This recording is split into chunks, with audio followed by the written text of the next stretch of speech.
మన ప్రభువును ప్రియ రక్షకుడైన యేసుక్రీస్తు నామములో మీ అందరికీ నిండు వందనాలు తెలియచేస్తూ ఉన్నాను. ఈ దినపు మన అంశము సఫారీ. సఫారీ అంటే అడవి జంతువులను అన్వేషించే యాత్ర.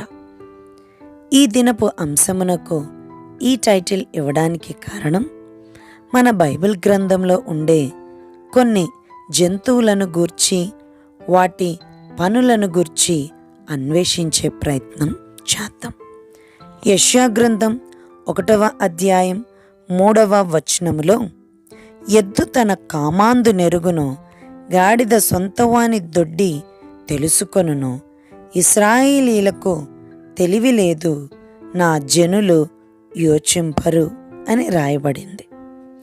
యాక్చువల్గా దేవుని ఆలోచన మనం సృష్టిలోనే శ్రేష్ఠులమని. కానీ దుఃఖ హృదయముతో దేవుడు చెప్తున్న బాధ ఏంటంటే, ఎద్దు బెటర్ మీకంటే, బికాస్ అది తన కామాందు నెరుగుతుంది. గాడిదకు సొంతవాని దొడ్డి తెలుసు, కానీ మనిషికి తాను ఏర్పరచుకున్న ఇశ్రాయేలీలకు తెలివి లేదు అని. ఓ ప్రక్క మూగజీవులు దేవుని మాటకు విధేయత చూపుతూ ఉంటే, మనిషి మాత్రం దేవునిపై తిరుగుబాటు చేస్తున్నాడు. మనకు తెలిసిన సందర్భాలు చాలా ఉన్నాయి కదా. దానియేలు ఎదుట సింహాలు, ఏలియాకు ఆహారము చేర్చిన కాకోలాలు, యోనాను జీర్ణం చేసుకొని చేప, ఆకలిని సహించి దేవుని మాటను బట్టి భక్తులకు ఏ హాని చేయలేదు. దేవుని కోసం ఎంత త్యాగం, దేవుని మాటకు ఎంత విధేయత చూపించాయి. కానీ మానవుడు మాత్రం దేవునిని విడిచి తిరుగుతున్నాడు. డియర్ ఫ్రెండ్, నువ్వు ఎటువంటి పరిస్థితిలో ఉన్నావు? నువ్వు మాట వినని తీరులో ఉంటే ఒక రోజు వస్తుంది, అప్పుడు నీవు చేతులెత్తి ప్రార్థించినా ఆయన నిన్ను చూడకుండా తన కళ్ళను కప్పుకుంటాడు. అండ్ నువ్వు బహుగా ప్రాధేయపడినా నీ ప్రార్థన వినడు అని వాక్యం చెప్తుంది. ఎవరు చూసినా చూడకపోయినా దేవుడు నన్ను చూస్తాడు.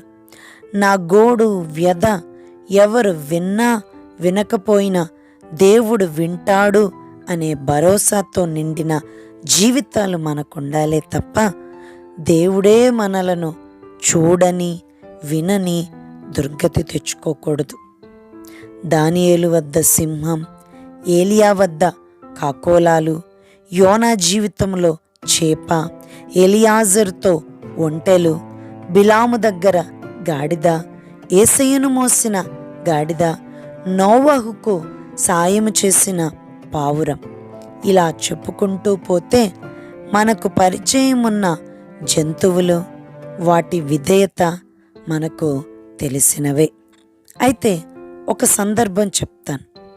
ఒక సింహం దేవుడు అప్పగించిన పనిని ఎంతో జాగ్రత్తగా చేసి దేవుని కార్యాన్ని చాటింది. ఆ విషయమై ఆలోచిద్దాం.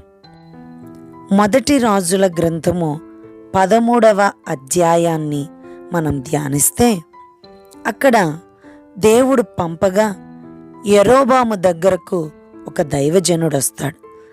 దేవుడు చేర్చమన్న సమాచారాన్ని యెరోబాముకి చేర్చాడు. కోపోద్రేకుడైన యెరోబాము తన హస్తాన్ని చాపగా ఆ హస్తము ఎండిపోతుంది. అందులోనికి మరలా జీవాన్ని పంపమని దేవునిని ప్రార్థించమని కోరగా దైవజనుడు ప్రార్థన చేస్తాడు. చెయ్యి మరలా జీవపు స్థితికి వస్తుంది. ఇది చూసిన యెరోబాము ఆ దైవజనునికి ఆతిథ్య మర్యాదలు ఇవ్వడం కొరకు ఆహ్వానించాడు.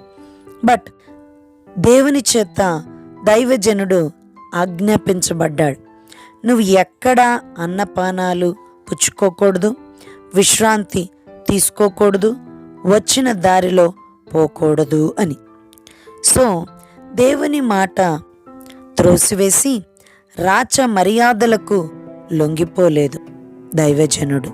కానీ మరో వృద్ధ ప్రవక్త వచ్చి ఆ దైవజనునికి అబద్ధం చెప్పి తన ఇంటికి తీసుకువెళ్తాడు.